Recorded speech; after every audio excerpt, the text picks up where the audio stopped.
إن الحمد لله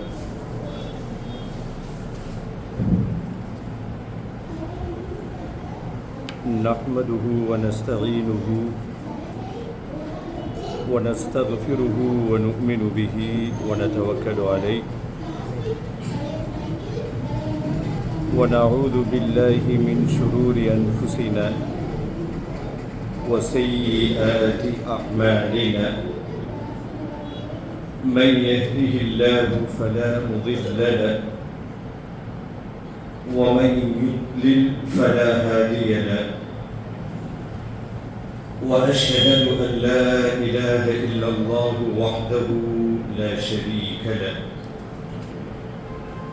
وأشهد أن محمدا عبده ورسوله أرسله بالحق بشيرا ونذيرا وداعيا إلى الله بإذنه وسراجا منيرا فقد قال الله تعالى في كلامه العظيم والفرقان المجيد أعوذ بالله من الشيطان الرجيم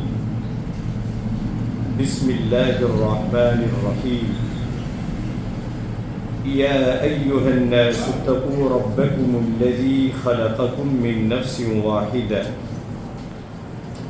وخلق منها زوجها وبث منهما رجالا كثيرا ونساء واتقوا الله الذي تساءلون به والأرحام إن الله كان عليكم رقيبا يا أيها الذين آمنوا اتقوا الله حق تقاته ولا تموتن إلا وأنتم مسلمون يا أيها الذين آمنوا اتقوا الله وقولوا قولا سديدا يصلح لكم أعمالكم ويغفر لكم ذنوبكم ومن يطع الله ورسوله فقد فاز فوزا عظيما اللهم صل على محمد وعلى آل محمد كما صليت على إبراهيم وعلى آل إبراهيم إنك حميد مجيد اللهم بارك على محمد وعلى آل محمد كما باركت على إبراهيم وعلى آل إبراهيم إنك حميد مجيد رضيت بالله ربا وبالإسلام دينا وبمحمد صلى الله عليه وسلم نبيا எல்லா புகழும் புகழ்ச்சியும் ஏக இறைவனாகிய அல்லாஹு ஜல்லஷானு தாலா ஒருவனுக்கே உரித்தாக. சலாத்தும் சலாமும் உயிருக்கு உயிரான உயிரிலும் மேலான ரஹ்மத்துல்லில் ஆலமீன் அகிலத்தின் அருட்கொடை அண்ணலம் பெருமானார் ஸல்லல்லாஹு அலைஹி வஸல்லம் அவர்களின் மீதும் அன்னாரினுடைய குடும்பத்தார்கள் கிளையார்கள் அவர்களுடைய வாழ்க்கை நெறியை அடியொற்றி வாழ்ந்த உத்தம சத்திய சஹாபாக்கள் சஹாபிய பெண்மணிகள் தாபிஈன்கள் தபா தாபிஈன்கள் ஷுஹதாக்கள் ஃபுகஹாக்கள் முஜாஹிதீன்கள் ஈமான் கொண்டு நல்லறங்கள் புரிந்த நம்முடைய முன்னோர்கள் குறிப்பாக ஜும்ஆ தினத்தினுடைய கடமைகளை நிறைவேற்றுவதற்காக இறை தூதர் காண்பித்து தந்த வழிகாட்டல்படி பிரசங்கம் துவங்குவதற்கு முன்பாகவே பள்ளிவாசலுக்குள் வந்து காணிக்கை தொழுகை 2 ரக்காத்தை தொழுதுவிட்டு பிரசங்கத்தை எதிர்பார்த்து செவிதானித்து கேட்டுக்கொண்டிருக்கக்கூடிய உங்கள் அனைவரின் மீதும் எல்லாம் வல்ல அல்லாஹுவின் அன்பும் அருளும் என்றும் நிலவட்டுமாக என்ற இனிய பிரார்த்தனையோடு நம்மை படைத்து பரிபாலித்து கண்காணித்துக் கொண்டிருக்கும் எல்லாம் வல்ல அல்லாஹுவை அஞ்சி வாழும்படி முதலாவதாக எனக்கும் உங்களுக்கும் வசியத் செய்து கொள்கிறேன். ஊசிக்கும் வலியாய அவ்வளன் பிதக்வல்லாஹ்.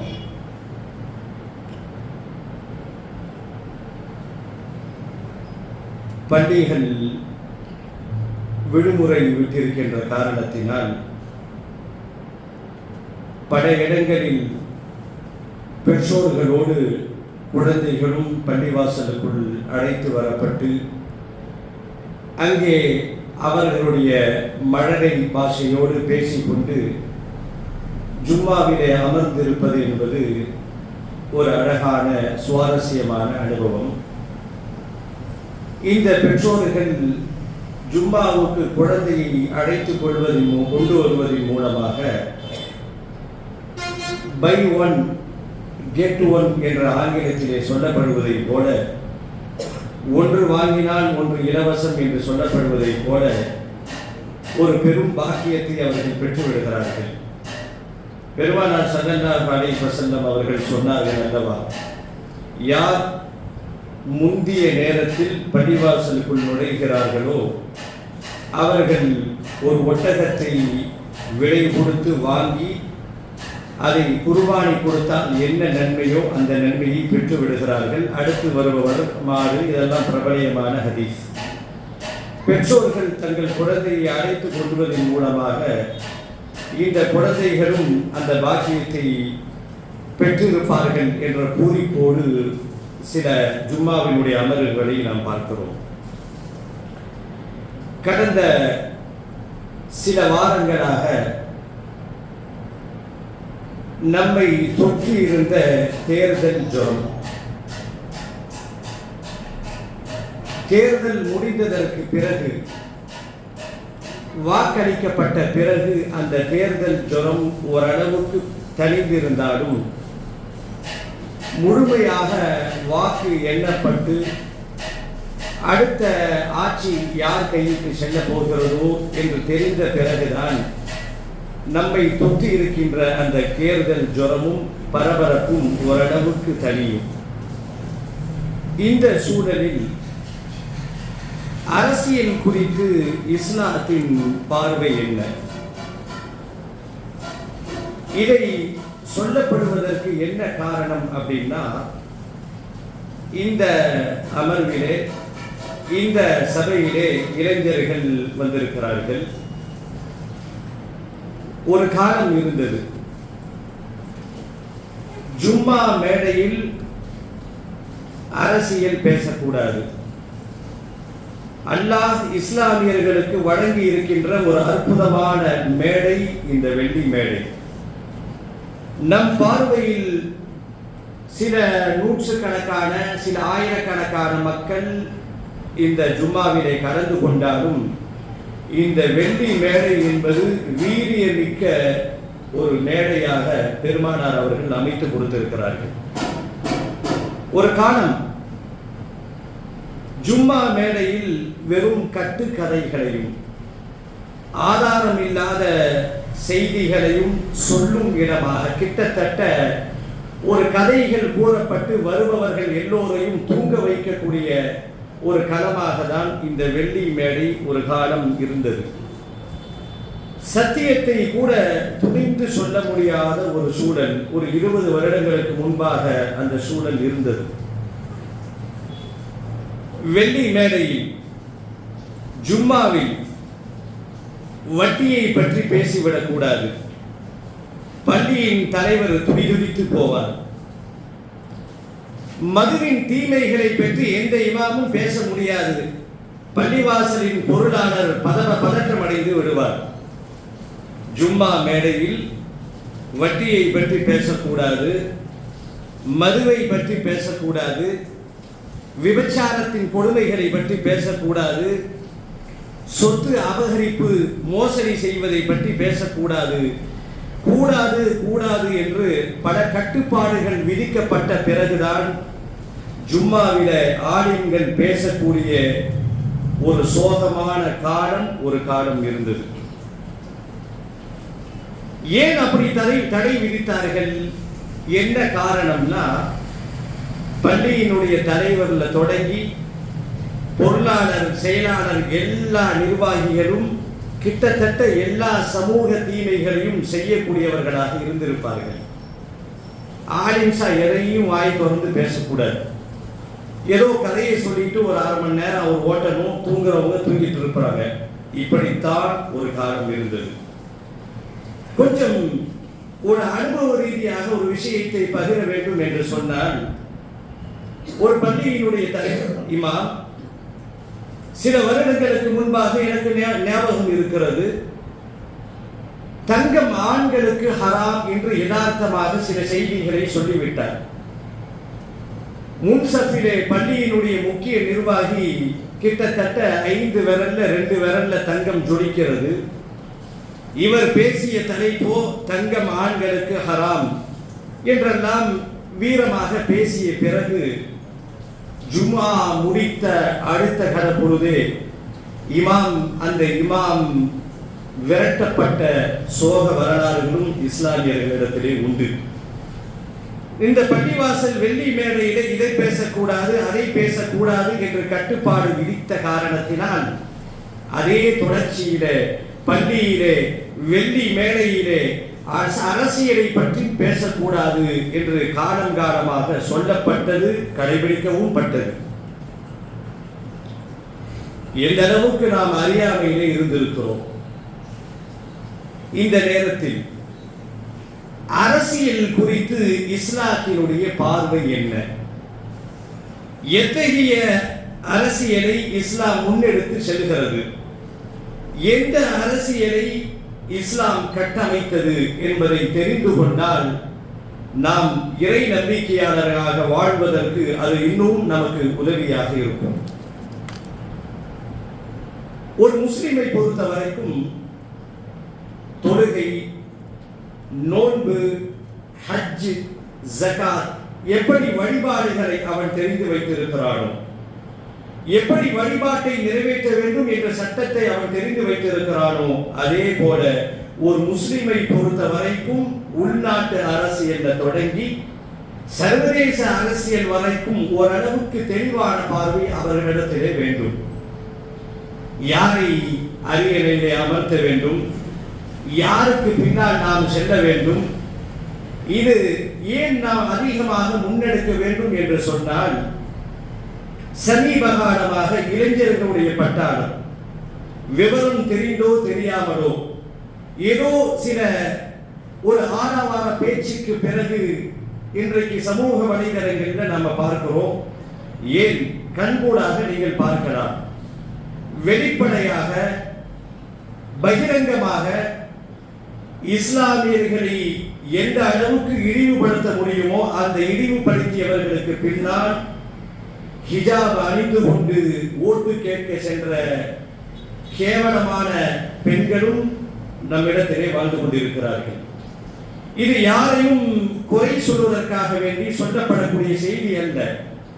எல்லா புரிதலும் ஒரு முஸ்லிமை பொறுத்த வரைக்கும் அவனிடத்திலே தேவை.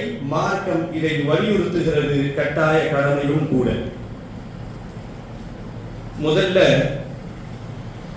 எல்லா மதங்களும் ஆன்மீகத்தை பேசுகிறது. இஸ்லாமிய ஆன்மீகம், இந்து ஆன்மீகம், கிறிஸ்துவ ஆன்மீகம், எல்லா மதங்களிலும் ஆன்மீகத்தை பற்றி பேசுகிறது. மதங்கள் என்று சொன்னால் ஆன்மீகம் இருக்கும். இப்ப மற்ற மதங்களுக்கும் இஸ்லாத்திற்கும் இருக்கக்கூடிய ஒரு பெரிய வேறுபாடு, கிட்டத்தட்ட வானத்திற்கும் பூமிக்கும் இடையில் இருக்கின்ற அளவுக்கு உள்ள வேறுபாடு என்று கூட சொன்னால் அது மிகையாகாது. எல்லா மதங்களும் இந்த ஆன்மீகத்தை எப்படி மக்களிடத்திலே கொண்டு போய் சேர்க்கிறது என்று சொன்னால், தங்களுக்கு என்று ஒரு வட்டத்தை அமைத்துக் கொள்கிறது. மதம்னா ஆன்மீகத்தை பத்தி பேசணும். ஆன்மீகம்னா என்ன? எப்படி கடவுளை வணங்குவது, எப்படி மந்திரங்களை ஜெபிப்பது, சடங்கு சம்பிரதாயங்களை எப்படி நிறைவேற்றுவது, இது மட்டும்தான் ஆன்மீகம். இதை தாண்டி வெளியில் வருவதை எந்த மதமும் விரும்பவில்லை, மதத்தை பின்பற்றுகிறவர்களும் விரும்பவில்லை. இது எல்லா மதத்தினுடைய சூழல் இதுதான். ஒரு கடந்த கால வரலாறை நீங்கள் எடுத்துக்கொண்டால் எந்த அளவுக்கு மக்களுக்கு மத்தியிலே ஒரு விஷயம் பரபரப்பாக மாறியது என்று சொன்னால், இப்படி சொல்வார்கள், அரசியல்வாதி ஆன்மீகவாதியாக இருக்க முடியாது, ஒரு ஆன்மீகவாதி அரசியல்வாதியாக இருக்க முடியாது என்று சொல்வார்கள். இதன் ஏன் சொல்லப்பட்டது அப்படின்னா, ஆன்மீகம் என்று சொன்னால் அது ஒரு குறிப்பிட்ட வரையறுக்குள் அடைத்து வைத்து விட்டதன் காரணமாக இது வெளியிலே கொண்டு வரப்பட்டது. ஆனால் இஸ்லாம் என்ன சொல்லுகிறது? இஸ்லாம் எல்லா துறைகளை பற்றியும் பேசுகிறது. இஸ்லாம் குடும்பவியலை பேசுகிறது, வணிகவியலை பேசுகிறது, சமூக ஒழுக்கங்களை பற்றி பேசுகிறது, சமூக தீமைகளை கட்டமைக்க வேண்டும் என்று பேசுகிறது. இப்படி எல்லா சித்தாந்தங்களையும் பேசுகின்ற இஸ்லாம் அரசியலையும் அழுத்தமாக பேசுகிறது. கொஞ்சம் நாம் புரிகின்ற மாதிரி சொல்றதாக இருந்தால், இஸ்லாமிய அரசியல் தான் உண்மையான ஆன்மீக அரசியல். ஆன்மீக அரசியல் என்றால் என்ன? ஆன்மீக அரசியல் என்ற இந்த வார்த்தை சில வருடங்களுக்கு முன்பாக ரொம்ப ஃபிளாஷ் ஆச்சு. இந்த ஆன்மீக அரசியலை முதலில் இந்த உலகத்திற்கு அறிமுகப்படுத்தியது இஸ்லாம் மாத்திரமே. என்ன ஆன்மீக அரசியல்? பெருமானார் ஸல்லல்லாஹு அலைஹி வஸல்லம் அவர்கள் ஒரு ஆட்சி தலைவராகவும் இருந்திருக்கிறார்கள், ஆன்மீக தலைவராகவும் இருந்திருக்கிறார்கள். பள்ளிவாசலுக்கு வந்தால் அவர்கள் தான் தொட வைப்பார்கள். ஏதேனும் தீர்ப்பு வந்தால் அந்த தீர்ப்பு வைப்பதும் பெருமானார் அவர்களே. சண்டை சச்சரவுக்கு நீதிபதியாக இருந்தவர்களும் பெருமானார் அவர்களே. பள்ளிவாசல தொட வைக்கிறதும் ரசூலுல்லாஹி ஸல்லல்லாஹு அலைஹி வஸல்லம் தான். பட்ஜெட் போடுவதும் பெருமானார் ஸல்லல்லாஹு அலைஹி வஸல்லம் அவர்கள் தான்.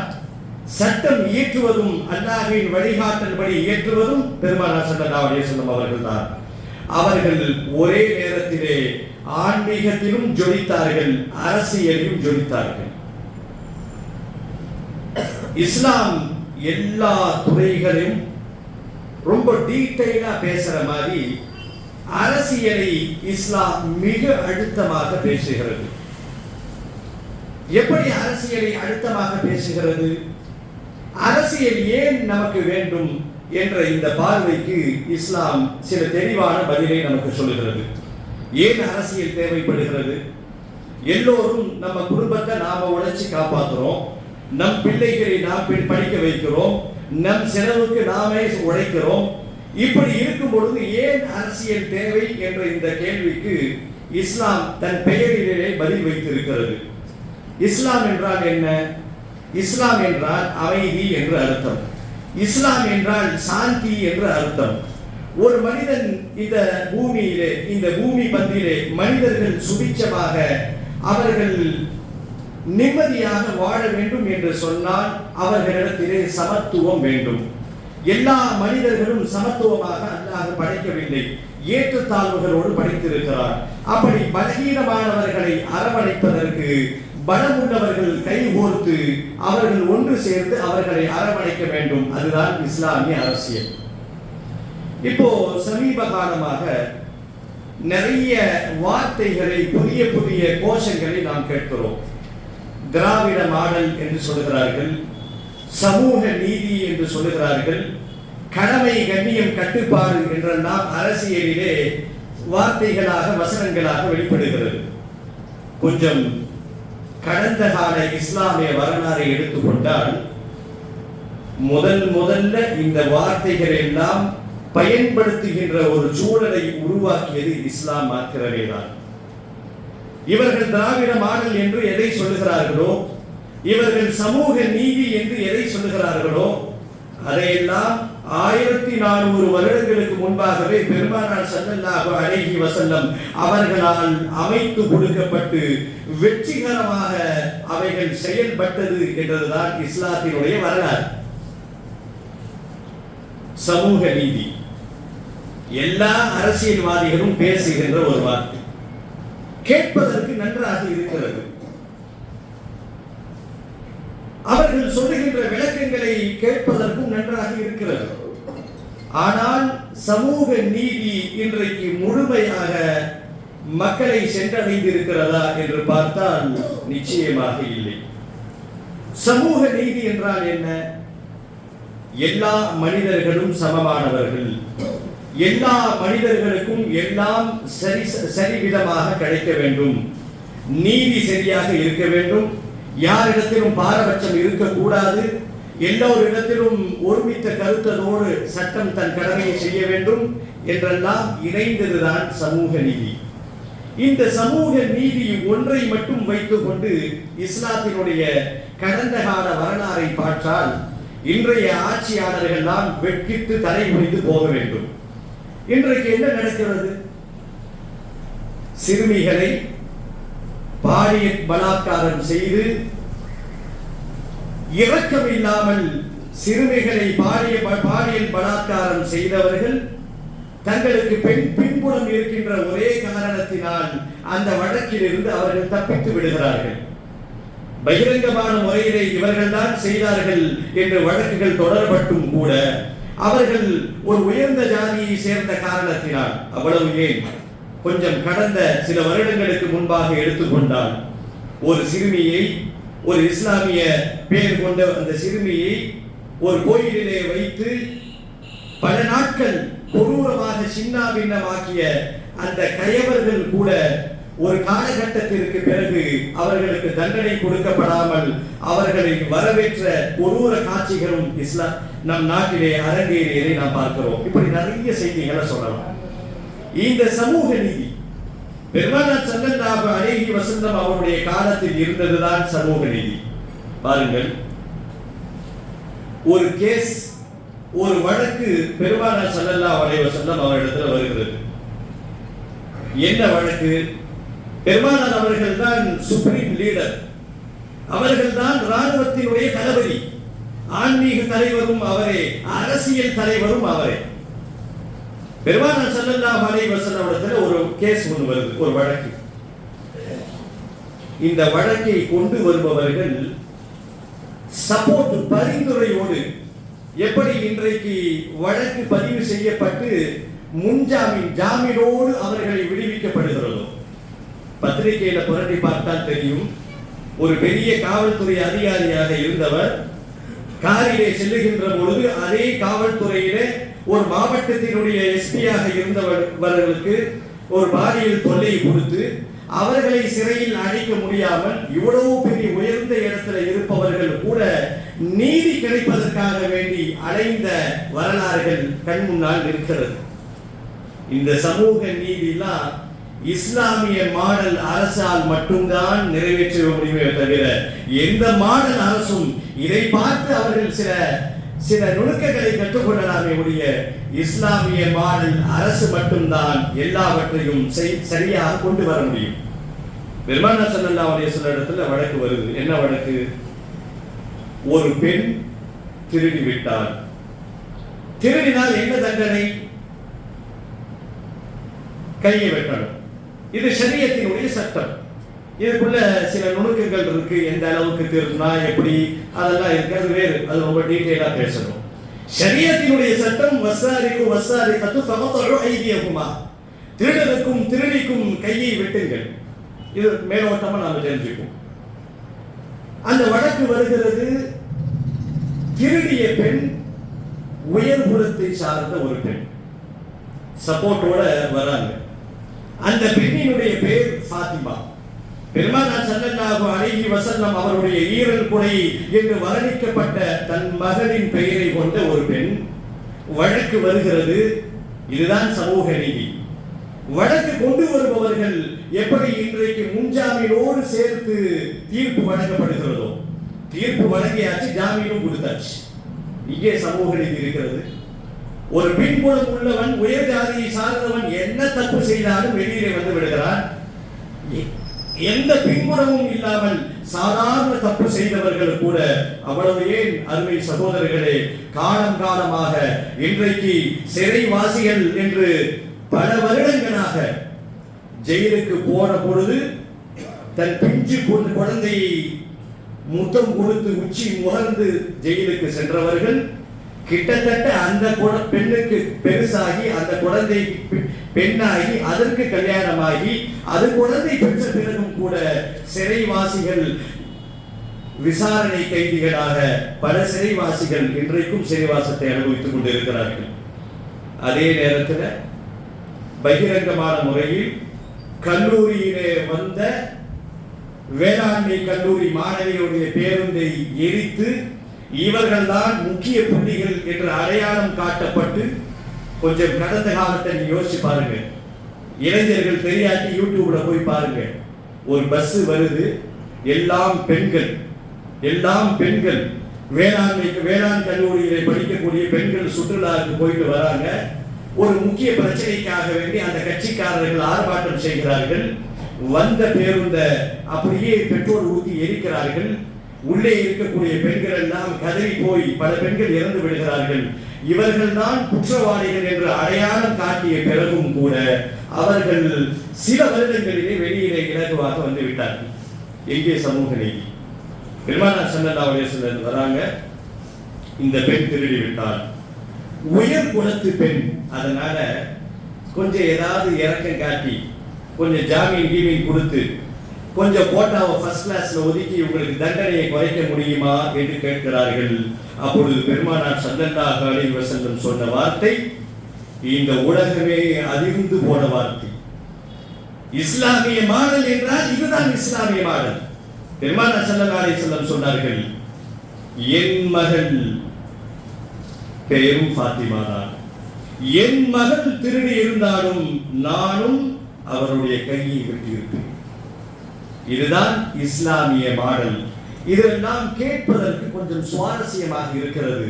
இன்னும் கியாமத்து வரைக்கும் எந்த ஆட்சியாளரும் இப்படி ஒரு ஆட்சியை அமைக்கவே முடியாது. இந்த உலகத்திலே எல்லா மனிதர்களுடைய அன்பையும் பெற்ற ஒரு சமூக நீதியை இந்த உலகத்திற்கு விதைத்த ஒரே மாடல் அரசு என்று சொன்னால் அது இஸ்லாமிய மாடல் அரசு தான். பாருங்கள், பெருமானார் ஸல்லல்லாஹு அலைஹி வஸல்லம் அவர்கள் மதீனாவுக்கு வராங்க. மக்காவினுடைய வாழ்க்கை, மதீனாவினுடைய வாழ்க்கை. மக்காவிலே மிக சிரமமான வாழ்க்கை. அல்லாஹ் ஒருவன் என்று சொன்னால் அவர்களை அடித்து துன்புறுத்துகின்ற அளவுக்கு அச்சுறுத்தல் நிறைந்த வாழ்க்கை. காலம் திரும்பியது. பெருமானார் அவர்கள் மதீனாவுக்கு செல்கிறார்கள். ஆட்சி தலைவராக மாறினார். அந்த ஆட்சி தலைவராக மாறிய பிறகு அவர்களுக்கு இருந்த பெரிய சிக்கல் என்ன அப்படின்னா, இவர்களை எதிர்த்தவர்கள், எதிர்த்த யூதர்கள், நெருப்பி வணங்கிகள், முஷ்ரிக்குகள், சிலை வணக்கம் செய்பவர்கள், இப்படி கூட்டம் கூட்டமாக அவர்கள் மெஜாரிட்டியாக மதீனாவிலே இருந்த பொழுதும் கூட அங்க சமூக நீதி ஆட்சி நிறுவப்பட்டது. எல்லோருக்கும் சுதந்திரம் வழங்கப்பட்டது. அவர்கள் நம் நாடு என்ற எண்ணத்திலே எல்லோரும் கை கோர்த்து நாம் உழைக்க வேண்டும். இந்த நாட்டுக்கு யாரும் துரோகம் செய்யக்கூடாது, உங்களை யாரும் துன்புறுத்தப்பட மாட்டீர்கள் என்ற உத்தரவாதத்தோடு ஒரு சமூக நீதி, ஒரு அழகான ஆட்சியை பெருமானார் ஸல்லல்லாஹு அலைஹி வஸல்லம் மதீனாவிலே நிறுவினார்கள். ஆம் அன்பு உறவுகளே, அரசியல் கூடாது, அரசியல் சாக்கடை என்றெல்லாம் ஒதுக்கிவிடக் கூடாது. குறிப்பாக இளைஞர்களுக்கு சொல்லிக் கொடுக்கிறேன், அரசியல் இஸ்லாம் வலியுறுத்திய ஒரு விஷயம், நபிமார்கள் கையில் எடுத்த ஒரு விஷயம். என்ன, ஒரு முஸ்லிமாக அரசியல்ல நாம் இருக்கும்போது 10ஓடு 11ஆக நாம் இருந்து விடக்கூடாது. அரசியல் தேவை, 2 பார்வை நமக்கு தேவை. யாருக்கு பின்னாடி நாம போறோம், அவர்கள் எதை லட்சியமாக மக்களிடத்திலே போதிக்கிறார்கள். நாம யாரையும் தாக்க வேண்டிய அவசியம் இல்லை. பகிரங்கமான முறையிலே பதிவு. ஒரு கூட்டம் இன்றைக்கு ஏதோ ஒரு ஆரவாரமாக ஆவேசமாக பேசியதற்கு பிறகு செல்கிறார்கள். அங்கே போய் பார்த்தால் சில மாதங்களிலே அவன் வேறு ஒரு பெண்ணுக்கு முஸ்லிமாக இருப்பவன் மதம் கலந்து தாடி கட்டி கல்யாணம் முடித்து அதை வீடியோவாக வெளியிடுகிறான். இப்படி நம் ஈமானை பாதிக்கக்கூடிய எந்த கட்சிக்கு பின்னாடி போயிடக்கூடாது. நம் ஈமான் முதன்மையானது, நம் கொள்கை உயிர் மூச்சு. இதை விட்டு எந்த கட்சிக்கு பின்னாலும் நாம் சென்று விடக்கூடாது. அதே நேரத்தில் அரசியல் குறித்த பார்வை நமக்கு தேவை. அரசியல் ஒரு வலிமை. இஸ்லாம் எந்த அரசியலை முன்னெடுத்து சென்றதோ அதை நம்மால் ஓரளவுக்காவது நமக்கு அல்லாஹ் ஆட்சி அதிகாரத்தை கொடுத்தால் ஓரளவுக்காவது நமக்கு கட்டுப்படுத்த முடியும். கொஞ்சம் யோசிக்கலாம். இதெல்லாம் பேசி என்ன பிரயோஜனம் அப்படின்னு யோசிக்கலாம். நிச்சயமாக இல்லை. நிச்சயமாக எந்த பிரயோஜனம் அப்படின்னு யாரும் நினைச்சிட முடியாது. அப்படிலாம் நான் அலட்சியமாக இருக்க முடியாது. கடந்த சில நாட்களுக்கு முன்பாக நாம் நேற்று தான் வாக்கு செலுத்தினோம். ஒவ்வொரு வாக்கும் எவ்வளவு முக்கியமானது என்பதை நீங்க கடந்த காலத்துல நீங்க பார்த்தீங்கன்னா தெரியும். குழு அறையில இருந்து கோப்புகளுக்கு கையெழுத்து போடக்கூடிய அமைச்சர்கள் உட்பட வெயிலிலே அடைந்து திரிந்ததை பார்க்கிறோம். நம்ம ஒரு லட்சியத்தோட நம் ஈமானை பாதிக்காத வகையில் நாம் அரசியலில் ஈடுபடலாம். இஸ்லாம் அதை வலியுறுத்துகிறது என்பதை முக்கிய செய்தியாக நாம் தெரிந்து கொள்வோம். அதே நேரத்திலே இஸ்லாம் அரசியலை குறித்து இப்படியெல்லாம் பேசியிருக்கிறதா என்ற அந்த கல்வியும் ஓரளவுக்கு நமக்கு கிடைத்திருக்கிறது. எல்லாம் நன்றாக நம் அனைவருக்கும் அவருடைய திருப்தியோடு இந்த உலகத்திலே வாழ்வதற்கும் வருகின்ற அந்த ஓட்டு எண்ணிக்கைக்கு பிறகு எந்த ஆட்சியாளர்கள் வந்தால் மக்கள் அமைதியாக சுபிட்சமாக இருப்பார்களோ அத்தகைய ஆட்சி அல்லாஹ் மலர செய்ய வேண்டும் என்று அல்லாஹ்விடத்திலே பிரார்த்தனை செய்வோம். எல்லாம் அல்லாஹ் நம் அனைவருடைய நல்ல எண்ணங்களை கபூலாக்கி அருள் புரிவானாக. யா அய்யுஹல்லதீன ஆமனூ தகுல்லாஹ ஹக்க துகாத்தி வ லா தமூதுன்ன இல்லா வ அன்தும் முஸ்லிமூன்.